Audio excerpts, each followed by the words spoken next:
ఇంటర్లింక్లో ఒక పెద్ద అప్డేట్ వస్తోంది. అదే ఐటీఎల్జీ వెరిఫికేషన్. అయితే దానికంటే ముందు చివరిగా కొన్ని చాలా ముఖ్యమైన అప్డేట్లు రాబోతున్నాయి. వాటి గురించి ఈరోజు మాట్లాడుకుందాం. ఇది చాలా ముఖ్యం, సో జాగ్రత్తగా వినండి. రైట్.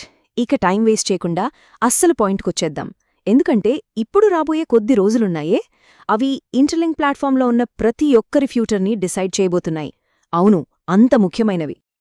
చూడండి, ఇది ఏదో మామూలు టెక్నికల్ అప్డేట్ అనుకుంటే పొరబడినట్టే.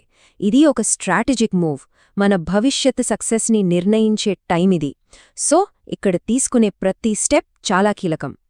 సో ఈ ఐటీఎల్జీ వెరిఫికేషన్ అనేది ఒక పెద్ద పజిల్ లాంటిది అనుకుందాం. ఇప్పుడు మనం ఆ పజిల్ను కంప్లీట్ చేయడానికి చివరి 2 ముక్కలను పెట్టబోతున్నాం. అవే ఈ 2 కొత్త అప్డేట్లు. మరి ఆ రెండేంటో చూసేద్దామా? ఓకే, ఆ 2 కీలకమైన అప్డేట్లేంటో ఒక్కొక్కటిగా వివరంగా చూద్దాం. ఇదిగోండి మొదటి అప్డేట్, రికవరీ మెకానిజం.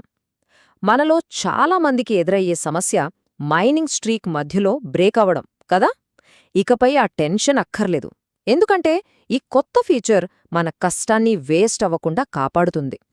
ఇక్కడ చూడండి, ఇది ఎలా పనిచేస్తుందంటే, మనం ఎన్ని సైకిల్స్ మిస్ అయ్యామో దాన్ని బట్టి డిఫరెంట్ స్టేజెస్లో మన స్ట్రీక్స్ను మళ్లీ రికవర్ చేసుకోవచ్చు. అంటే చిన్న చిన్న బ్రేక్స్ మన పెద్ద టార్గెట్లకు అడ్డురాకుండా ఇది చూసుకుంటుందన్నమాట.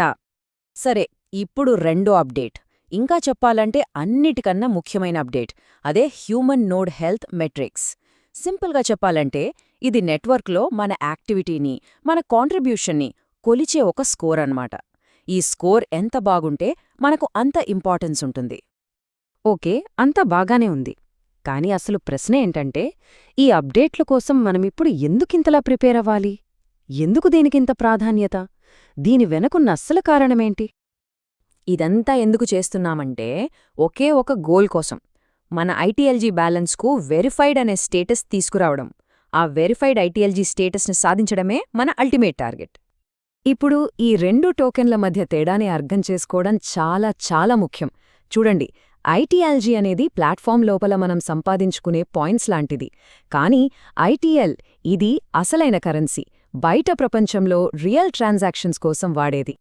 దీనివల్ల ఏం జరుగుతుందంటే, ప్లాట్ఫామ్లో మనం కష్టపడి సంపాదించే ప్రతి ఐటీఎల్జీకి ఒక రియల్ వరల్డ్ వాల్యూ వస్తుంది. ఎందుకంటే మార్కెట్లోకొచ్చే ప్రతి ఐటీఎల్ కూడా ఐటీఎల్జీ నుంచే రావాలి. వేరే షార్ట్కట్స్ లేవు, వేరే దారుల్లేవు. ఇది చాలా పవర్ఫుల్ పాయింట్. రైట్, ఇక్కడ వరకు అంతా క్లియర్ కదా. ఇప్పుడు అందరికంటే ముఖ్యమైన పాయింట్కి వస్తున్నాం. ఈ సమాచారంతో మనం మిగతా వాళ్లకంటే ఒక అడుగు ముందు ఎలా ఉండాలి? చూడండి, వెరిఫికేషన్ ప్రాసెస్లో అందరినీ ఒకేసారి వెరిఫై చెయ్యరు. ఒక క్యూ సిస్టమ్ ఉంటుంది. మరి ఆ క్యూలో ఫస్ట్ లైన్లో నిలబడాలంటే దానికి ట్రిక్ ఏంటి? సమాధానం చాలా సింపుల్ అండ్ క్లియర్. మన హ్యూమన్ నోడ్ మెట్రిక్స్. అవును, ఇదే గేమ్ చేంజర్. క్యూలో మన పొజిషన్ని డిసైడ్ చేసేది ఇదే. మన మెట్రిక్స్ ఎంత బెటర్గా ఉంటే మనమంత ముందు వరుసలో ఉంటాం.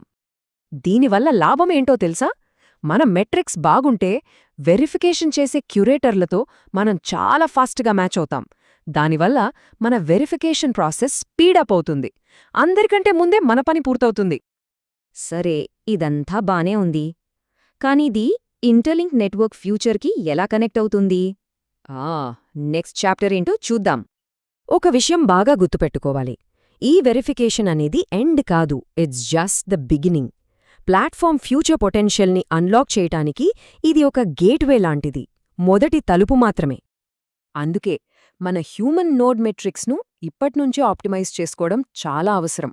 ఎందుకంటే ఆలోచించండి, మెయిన్ నెట్ వచ్చినప్పుడు ఒక perfect, fully optimised human node ఎలాంటి అద్భుతమైన అవకాశాలను, ఎలాంటి రివార్డ్స్ను మన ముందుకు తీసుకురాబోతోంది?